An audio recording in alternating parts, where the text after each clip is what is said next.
Sa mga nagtatanong kung paano gumawa ng Nai Pro, ganito lang to guys. Itong black dun sa switch.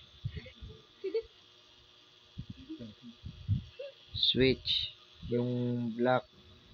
May black doon. Yung switch ng busina. Doon yan, sa black. Tapos yung isa naman, doon sa white yata yun. White. Karing yellow. Dito sa white. Karing namang brown. Dito sa yan. Dito. Pwede nyo pagsamahin ito. Tapos, ari namang isang natitira doon sa busina. Yan. Ihanap nyo na yun ang body ground.